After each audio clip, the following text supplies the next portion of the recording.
Ang kwento ng manananggal ni Lola Sabel.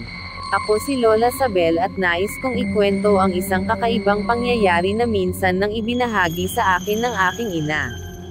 Noong bata pa ako, may mga kwento ang mga matatanda tungkol sa mga nilalang na hindi pangkaraniwan, isa na rito ang manananggal.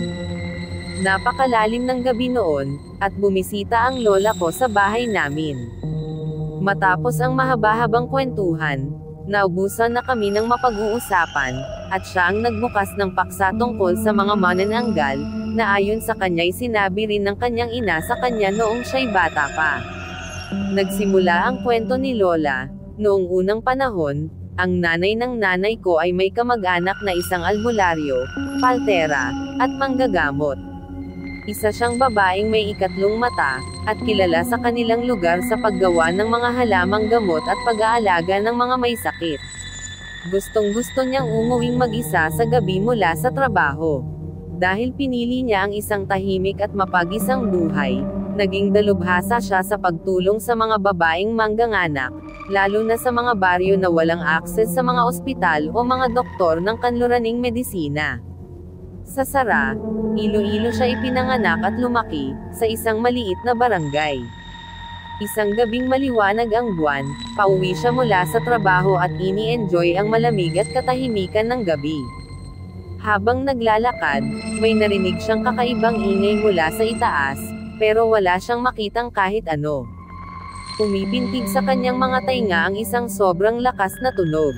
Nakilala niya agad kung ano ito dahil sa mga kwento tungkol sa mga nawawalang tao, lalo na ang mga buntis, na kumakalat sa kanilang lugar. Ayaw niyang paniwalaan ang mga kwento ng kanyang ina at ng mga ninuno. Pero alam niyang ito nga ang manananggal. Nagpatuloy siyang maglakad, na puno ng tiwala sa sarili at sa kanyang pag-asa na ligtas siya. Nakalimutan niya nga lang na gumamit ng isang partikular na langis na tinatawag na lana, na gawa niya mismo para protektahan siya mula sa manananggal. Habang lumalayo ang tunog, pabulong na lang ito hanggang tuluyan ng hamupa. Nagtaka siya at natakot, alam niyang may ibig sabihin ang paglakas ng tunog na iyon. Karamihan sa mga tao ay hindi alam ang lihim na kaalaman na ito. Biglang napansin niya na ang tunog ay nagmumula sa isang bahay malapit sa kanyang daan. Dahil gawa lang sa kawayan ang mga bahay noon, madali para sa kanya na masilip ang loob nito. Naramdaman niya ang kilabot sa kanyang buong katawan kaya sumilip siya sa pagitan ng mga kawayan. Nakakita siya ng isang nakakatakot na tanawin. Isang nilalang ang nandoon, isang babae na may mahabang itim na buhok, itim na mga pakpak, mahaba at manipis na dila, at matatalim na ngipin. Pero ang pinaka nakakatakot sa lahat, ang katawan nito ay putol sa gitna. Magkahiwalay ang itaas at ibabang bahagi ng kanyang katawan. Hindi siya makapaniwala sa kanyang nakikita, isang manananggal ang nandoon, at nang tiningnan pa niya ng maigi, nakita niyang ito ay kumakain ng isang babae. Itinaas ng manananggal ang kanyang ulo pero tila masyado siyang abala sa kanyang kinakain kaya't hindi niya napansin ang albularyo na sumisilip. Dali-dali itong tumakbo papalayo at nagmamadaling nagpunta sa bayan para ibalita sa lahat ang kanyang nakita. Dinala ng mga tao ang bawang, asin, at buntot ng pagi, at agad silang pumunta sa bahay na iyon.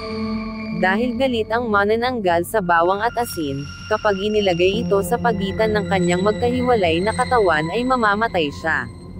Ang buntot ng pagi naman ay ginagamit na panghampas at nakakapinsala rin sa nilalang na ito. Plano sana nilang sunugin ang bahay, pero naglaho na ang manananggal. Ang natira lang ay mga bakas ng dugo. Simula noon, lagi nang may takot ang manggagamot na iyon na baka muling makasalubong ang manananggal, lalo na noong lumipat siya sa mas malaking bayan. Dahil sa takot, sinigurado niyang ang kanyang bahay ay napalilibutan ng mga halamang gamot, at may mga string ng bawang na nakasabit sa bubong at mga bintana. Palagi rin siyang may dalang espesyal na lana na gawa sa iba't ibang pampalasa na kapag may manananggal sa paligid ay bumubula ito, Mahirap matukoy ang mga manananggal sa araw dahil nagtatago sila bilang ordinaryong babae at itinatago ang kanilang tunay na anyo. Ayon sa mga kwento, tila nasunog na silang lahat at wala nang natitira, pero hindi tayo kailanman makasisiguro. Sino ang nakakaalam? Baka isang gabi, lalo na kung ikaw ay nasa malalayong bukirin, ay makasalubong mo rin sila.